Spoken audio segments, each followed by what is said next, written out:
अध्यात्म विज्ञान कोई धर्म या संप्रदाय नहीं है।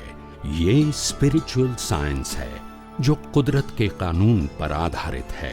ये विज्ञान पूरे ब्रह्मांड के सभी रहस्यों को उजागर करता है और जीवन के सभी पहलुओं को समझने के लिए एक नई दृष्टि देता है। इसी को आर्ट ऑफ विजन कहते हैं, दुनिया को देखने की एक नई दृष्टि, जो अध्यात्म विज्ञानी परम पूज्य स्वामी श्री कमलेशानंद जी के निर्देशन में सनातन सत्य का अनुसंधान कर हमारे जीवन को प्रकाशित करे। जय सच्चिदानंद। हम जिसको अपने जीवन में ज्ञान बोलते हैं, वो ज्ञान शब्द ज्ञान है, वो ज्ञान क्रिया ज्ञान है, और वो ज्ञान मेमोरी हो सकती है, वो ज्ञान नॉलेज हो सकता है, वो ज्ञान आत्मा की हाजिरी से खुला हुआ है, आत्मा का ज्ञान नहीं है। आत्मा की हाजिरी से खुला हुआ है मगर आत्मा का नहीं है। और ज्ञान आध्यात्म में इसको कहते हैं अनुभूति। और अनुभूति शब्द का प्रयोग तब होता है जब मेरे अलावा, मेरे इनटू इन्वर्टेड कॉमा, आत्मा के अलावा सब कुछ मेरा नहीं है, ऐसा अनुभव करना, वो ही अनुभव है। इसका मतलब त्याग करना नहीं है, मगर रियलाइज करना है। क्या करना है? रियलाइज। ये अनुभूति है। शब्द, क्रिया, मेमोरी, नॉलेज, ये प्राकृतिक गुण है, जड़ गुण है, विनाशी गुण है, और वो कभी कैरी फॉरवर्ड नहीं।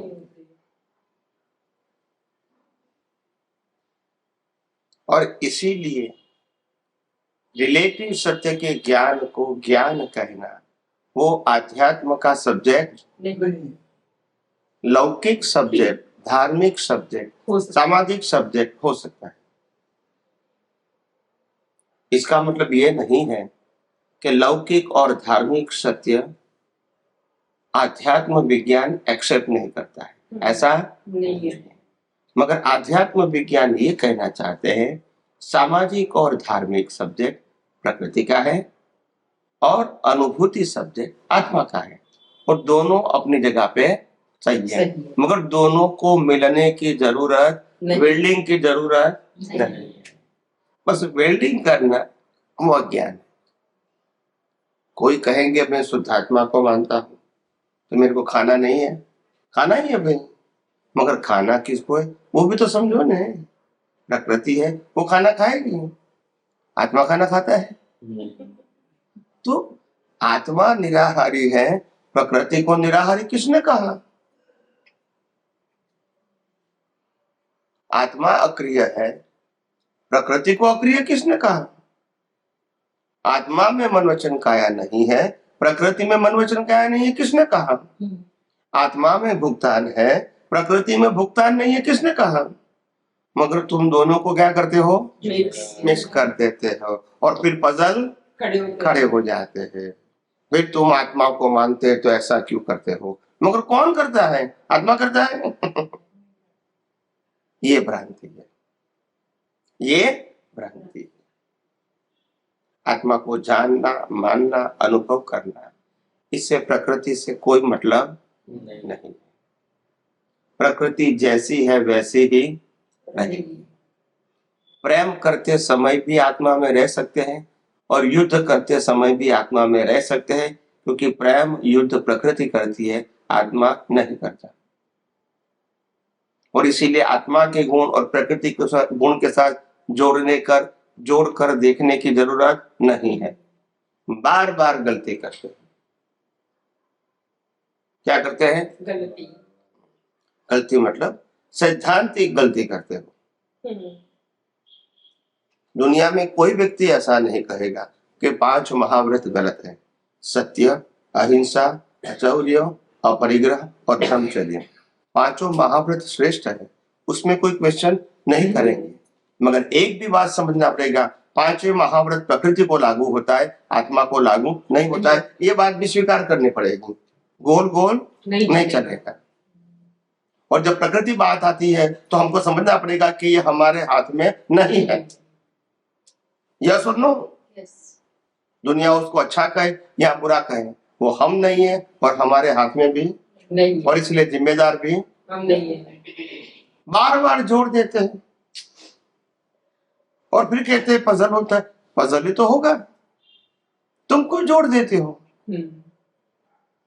प्रकृति के स्वभाव को और आत्मा के स्वभाव को जोड़ के क्यों देखते हो? अलग है तो फिर अलग देखो ने। प्रकृति के आधार से आत्मा की पहचान नहीं होती है। प्रकृति कैसी भी है, आत्मा का ज्ञान अविनाशी है, दर्शन भी अविनाशी है। मगर क्योंकि आत्मा का ज्ञान और आत्मा का दर्शन जिसको आत्मा को है, वो आत्मा का ज्ञान दर्शन जो प्रतिष्ठित आत्मा के माध्यम से जाता है, बाहर निकलता है, वो बिलीफ के रूप में होता है। क्या होता है? और वो जैसे प्रतिष्ठित आत्मा का ज्ञान दर्शन है, ऐसा उनको दिखता है। जैसे एग्जांपल दूं, मेरी आंखें हैं, आंखें तो देख सकती है जो भी दिखता है, मगर मेरे पास चश्मा आ गया तो मेरे को सही नहीं दिखता है। तो मैंने चश्मा के ऊपर अगर लाल ग्लास लगा दिया तो दुनिया क्या देखेगी? और नीला लगा दिया तो नीला, तो क्या दुनिया नीली है? नहीं। दुनिया लाल है? नहीं। तुमने ग्लास लगा दिया, इसमें दुनिया को क्या मतलब है? ऐसे मैंने ग्लास लगा दिया, कर्ता भाव का, मालिकी भाव का, भोक्ता भाव का, देहाद्यास का, तो वही दिखेगा ना। प्रतिष्ठित आत्मा में अगर यही दृष्टि है तो यही दिखेगा ना।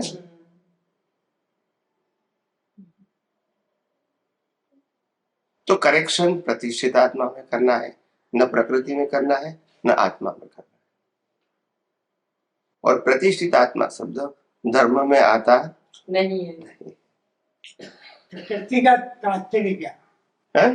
प्रकृति का तात्पर्य, प्रकृति का तात्पर्य है उसका जन्म, जीवन और मृत्यु होगा, और उसका जन्म, जीवन, मृत्यु और उनके सभी अवस्थाओं का क्रिएटर, ऑपरेटर, डिस्ट्रॉयर कुदरत रहेगा।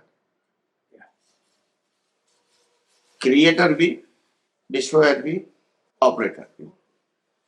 और दूसरे सेंस में कहते हैं generator, operator and destroyer, GOD। बस। और इसीलिए प्रकृति का सब्जेक्ट हमारा सब्जेक्ट नहीं होना चाहिए। प्रकृति को प्रकृति का सब्जेक्ट हो सकता है, ज्ञान दर्शन को ये सब्जेक्ट नहीं होना चाहिए। और ज्ञान दर्शन प्रतिष्ठित आत्मा का विषय है और मन वचन काया प्रकृति का विषय है। दोनों सब्जेक्ट क्या है? अलग। और उसको अलग ही रहने दो। प्रकृति के आधार से ज्ञान दर्शन को घुमाने की कोशिश मत करो। ज्ञान दर्शन स्थिर होना चाहिए। मैं चेतन, अविनाशी और अनंत ज्ञान वाला ऐसा शुद्ध आत्मा हूं, और मेरे अलावा मन वचन काया, उसकी अवस्था और 5 ज्ञानेंद्रियों से अनुभव में आती पूरी सृष्टि कुदरती रचना है, खत्म हो गई। ये ज्ञान दर्शन मेरा होना चाहिए इन एनी सर्कमस्टांसेस। फिर उसमें प्रकृति क्या करती है, विचार क्या करती है, बोलती क्या है, क्रिया क्या करती है, वो सब्जेक्ट नहीं रहेगा। अगर सब्जेक्ट रहा मतलब तुम प्रकृति में क्या हो गए? फिर पजल खड़ा हो जाएगा। क्या हो जाएगा? पजल खड़ा हो जाएगा। पजल है नहीं मगर खड़ा हो जाएगा। विकल्प में आ जाएंगे। क्या आ जाएंगे? विकल्प है नहीं, मगर आप प्रकृति में जुड़ोगे तो विकल्प ही रहेगा, क्योंकि प्रकृति रिलेटिव सत्य है और रिलेटिव सत्य में सो मेनी ऑप्शन होते हैं। सनातन सत्य में ऑप्शन नहीं होते हैं। रिलेटिव सत्य में आना मतलब पजल में आना। इसमें कोई परमानेंट सॉल्यूशन नहीं। तुम 10 व्यक्तियों को पूछेंगे, 10 सीनियर सिटीजन को पूछेंगे हमको पढ़ना चाहिए कि नहीं पढ़ना चाहिए, तो 10 का उत्तर अलग अलग होगा। भी क्या करेंगे, क्या फॉलो करेंगे? क्योंकि सबका अपना अपना एक्सपीरियंस वो प्रेजेंट करेंगे और सबका अनुभव अलग अलग है। एक कहेगा पढ़ने से क्या होगा, आखिर पैसा ही कमाना है ना, आखिर घर काम ही करना है ना। दूसरा कहेगा कि ऐसा थोड़ी है कि पढ़ के ही पैसा मिलेगा।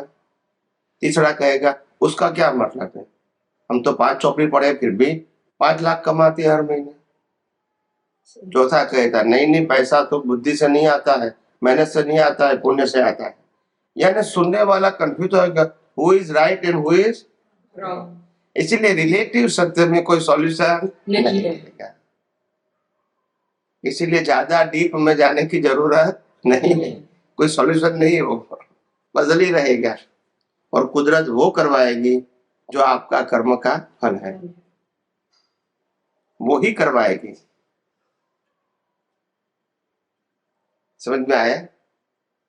लोग कहते हैं जन्म लेना वो तो हमारा अधिकार नहीं है, कहाँ जन्म लेंगे, मगर शादी करना वो हमारा अधिकार है। बस यही भ्रांति है।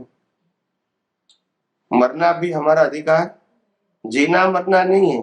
शादी करना वो तो हमारी चॉइस है। मैंने कहा जिसके साथ कर्म नहीं होगा उनके साथ शादी हो सकती है?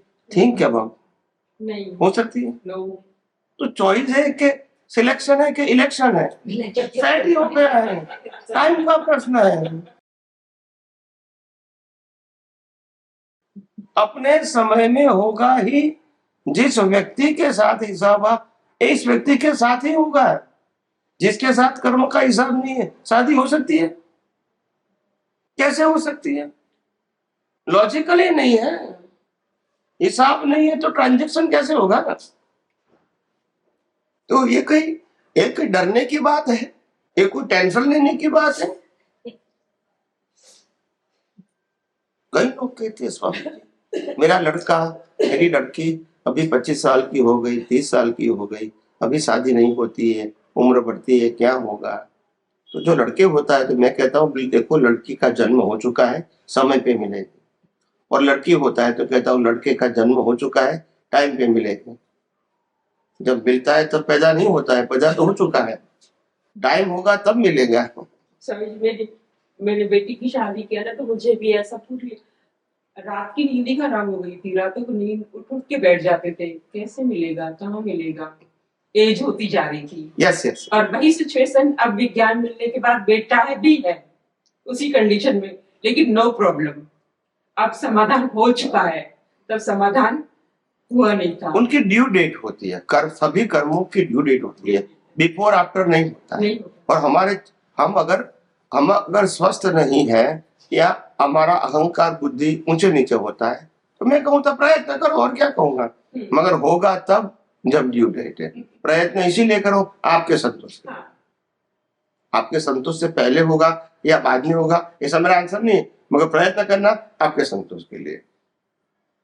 आप समझे?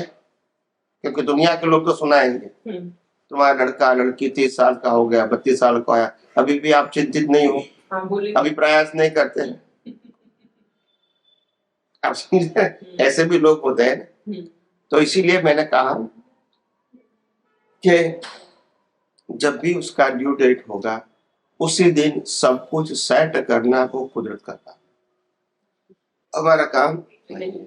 आपको लगेगा कि अभी तक तो शादी का कोई माहौल दिखता नहीं है घर में, इतनी सारी लड़कियां देखी, लड़के देखे, जो भी है, अभी तो माहौल दिखता नहीं, मगर उसकी ड्यू डेट हो जाएगी तो 3 दिन में लड़का लड़की देख लेंगे, यस हो जाएगा और गॉड दाना भी खा लेगा।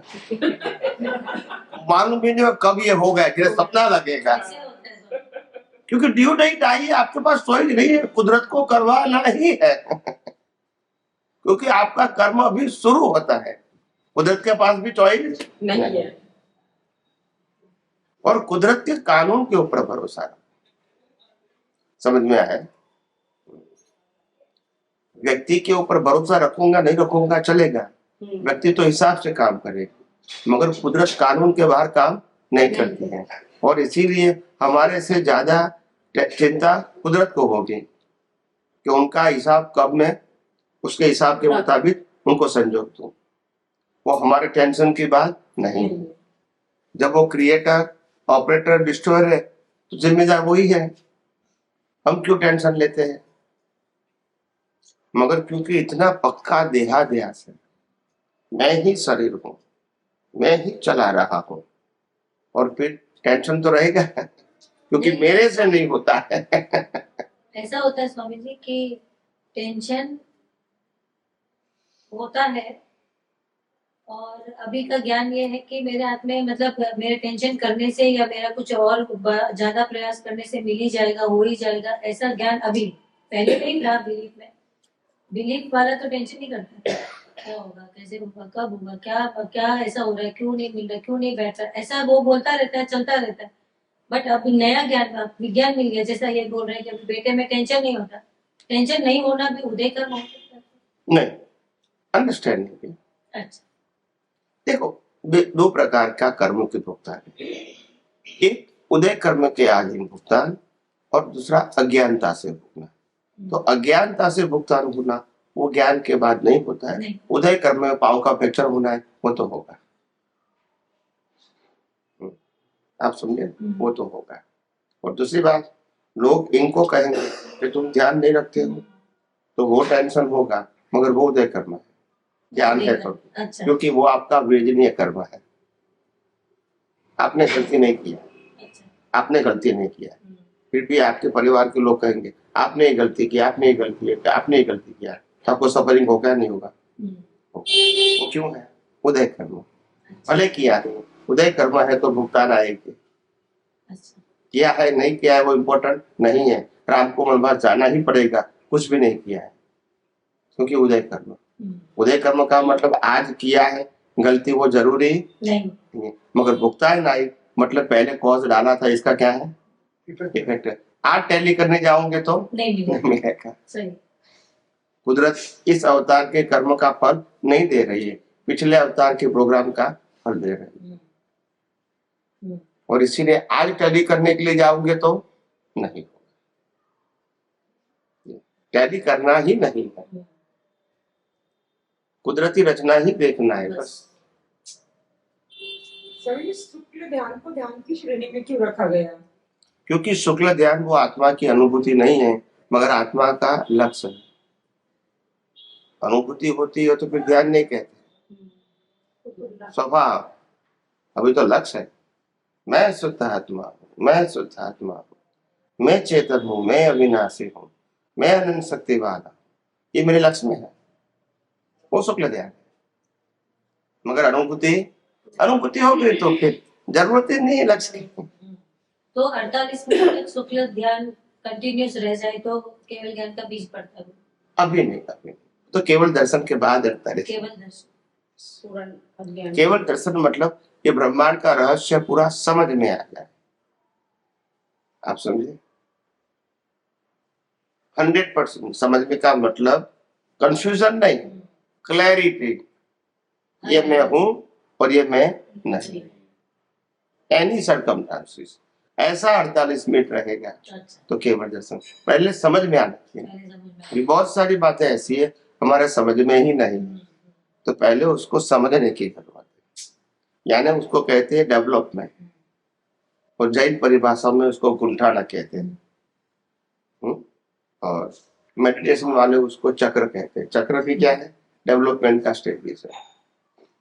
गुंठाना भी डेवलपमेंट है, और हम जो डेवलपमेंट कहते हैं वो भी डेवलपमेंट है। Maturity of your realization, maturity of your experience, ये इंडिविजुअल होता है, और वो बाहर दिखता है नहीं।